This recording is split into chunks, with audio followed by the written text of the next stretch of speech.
All right, joining us now, the Executive Director of Bivona Child Advocacy Center. And if you're not familiar with this organization, what it does for our community is outstanding. A lot of people have gotten to know the name, and it's been such a success model that you guys are growing.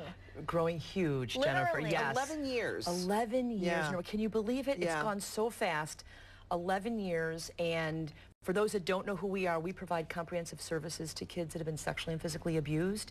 And in those 11 years, we've evaluated almost 14,000 children. Wow. What makes Bivona so fascinating is it's a place where kids go and they have to deal with some pretty tough stuff, but they do so in a really safe environment. Very safe, very child-friendly, and that's really the model. Yeah. And so kids come and get all of their investigation, evaluation, and treatment services in one very child-friendly place, Right. so that they don't have to tell their story over and over and over, and that they don't have to get multiple medical exams or go to the police station or the emergency room or social services.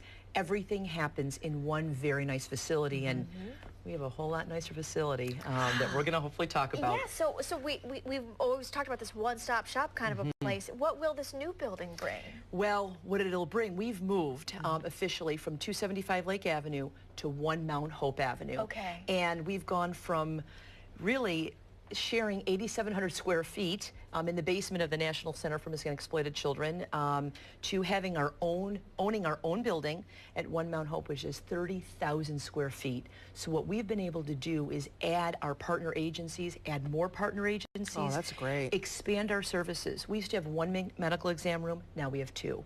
We used to have 3 interviewing rooms, now we have 4. Wow. The waiting room is almost triple in size. Wow. We've got a wellness center for the team members so that they can exercise and take care of them. It's very important to take care of the caretaker. Sure.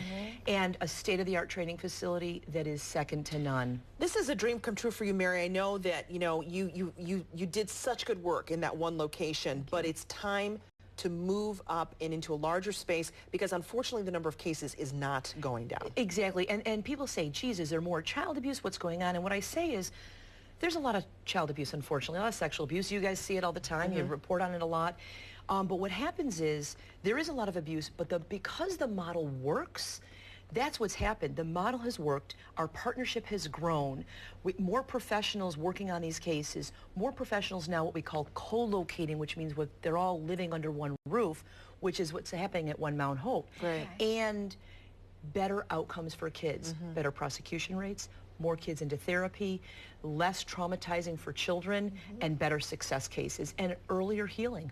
So the ribbon cutting is tomorrow. It's tomorrow, yes. We have our grand opening tomorrow at 4 o'clock, and we're going to do a welcome to the community. 1 Mount Hope is really going to be the permanent footprint in our community for child abuse, and we are welcoming folks tomorrow.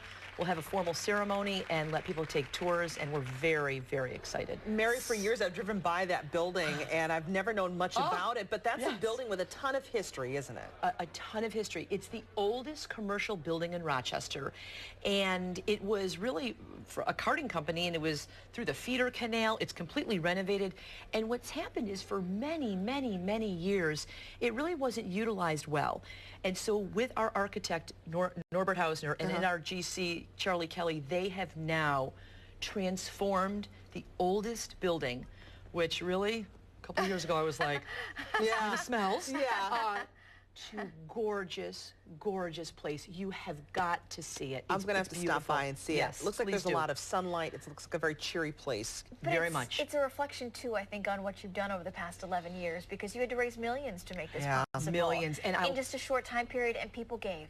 They did, and they gave well. And in 3 years, we raised $5.3 million, and we can't thank our community enough. And I know you know how hard it is to raise money.